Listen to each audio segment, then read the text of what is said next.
Melalui video sebelumnya, kita boleh nampak bahwa konsekrasi atau persembahan diri kita kepada Tuhan adalah perkara yang sangat penting di dalam hidup kekristenan. Persembahan diri tidak dapat kita anggap sebagai pemberian kita kepada Tuhan.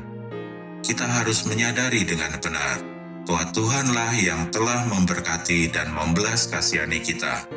Dan karena hal inilah, kita mempersembahkan diri kita kepada Tuhan. Di dalam 2 Korintus pasal 5 ayat 14 dan 15 menunjukkan bahwa kasih Tuhan adalah dasar bagi anak-anak Tuhan untuk hidup bagi Dia yang telah mati dan telah dibangkitkan. Seseorang hidup bagi Tuhan adalah karena dorongan kasih Tuhan. Seseorang yang sedang jatuh cinta akan memiliki keterikatan. Dan keterikatan ini akan menimbulkan kerelaan untuk melayani. Hari ini, kita yang sebelumnya ada di dalam dosa telah dibeli dengan darahnya. Dan oleh kasih yang mengorbankan diri ini, menyebabkan kita rela melayani. Sehingga kasih Tuhan adalah dasar dari persembahan diri kita atau konsekrasi kita. Seseorang hanya dapat mempersembahkan diri karena kasih Tuhan. Tidak seorang pun dapat mempersembahkan diri tanpa mengalami jamahan kasih Tuhan terlebih dahulu.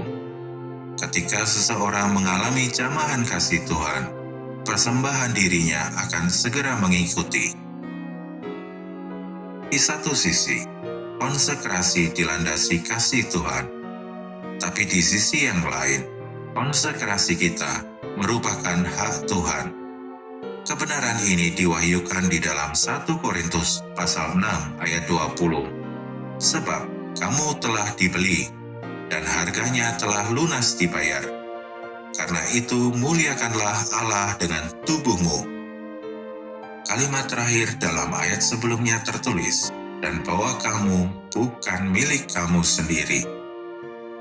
Tuhan kita memberikan hidupnya sendiri sebagai tebusan untuk membeli kita. Dan karena penebusan ini dengan sukarela kita menyerahkan kebebasan kita baginya. Sehingga persembahan diri kita sebenarnya merupakan hak legal Tuhan. Karena itu kita harus memuliakan Tuhan dengan tubuh kita.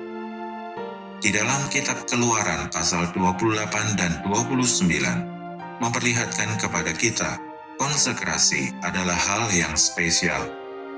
Meskipun bangsa Israel adalah umat yang dipilih Allah, dan suku Lewi ditunjuk Allah untuk menjadi milik kepunyaannya, tetapi hanya anggota keluarga Harun yang menerima jabatan imam. Hanya anggota keluarga Harun yang boleh mempersembahkan diri kepada Allah. Hari ini, Tuhan juga memilih kita untuk jabatan imam itu, sehingga kita pun dilayakkan untuk menerima jabatan imam.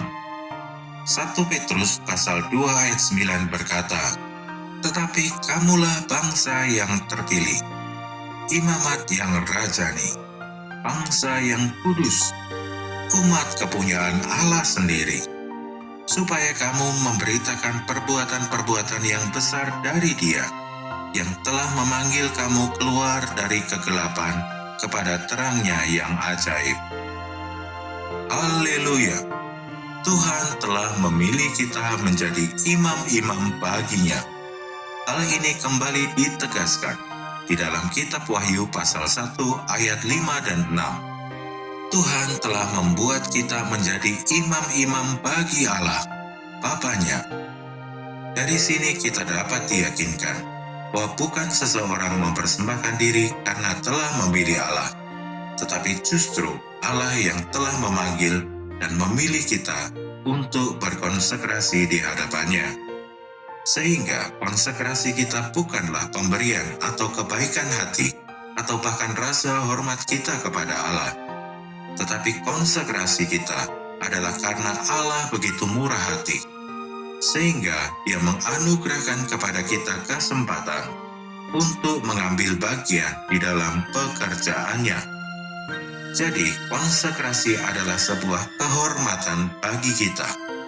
Karena di dalam hal ini, Allah memuliakan kita dengan melayakkan kita mengambil bagian di dalam pelayanannya. Kita harus bersujud di hadapannya dan berkata, "Terima kasih Tuhan, karena aku boleh berbagian di dalam melayani-Mu." Tujuan dari konsekrasi bukanlah untuk berkhotbah bagi Tuhan atau untuk bekerja baginya. Tujuan konsekrasi adalah untuk melayani Dia. Di dalam bahasa aslinya, kata melayani berarti menunggu. Hal ini berarti bahwa orang tersebut bersiaga untuk melayani. Kita harus mengingat hal ini, bahwa tujuan konsekrasi kita adalah untuk bersiaga menunggu Allah. Ketika Allah ingin kita berlari, kita pun segera berlari. Ketika Allah ingin kita diam, kita pun segera diam. Inilah artinya menunggu Allah. Seluruh waktu kita adalah bagi Allah. Tetapi yang apa kita kerjakan tergantung pada kehendak Allah. Setelah seseorang mempersembahkan diri, ia harus sadar bahwa sejak saat itu, kepentingan Tuhan adalah prioritas utama di dalam hidupnya. Melayani Tuhan adalah sebuah misi seumur hidup. Kita juga harus sadari bahwa sebagai pelayannya, kita tidak boleh kendor di dalam segala hal. Di sini pun kita harus setia dan berkomitmen di dalam karir kita. Kita harus selalu serius dan setia di dalam pekerjaan kita. Tetapi di hadapan Tuhan, kita harus melihat bahwa seluruh hidup kita terarah pada pelayanan kita kepada Tuhan.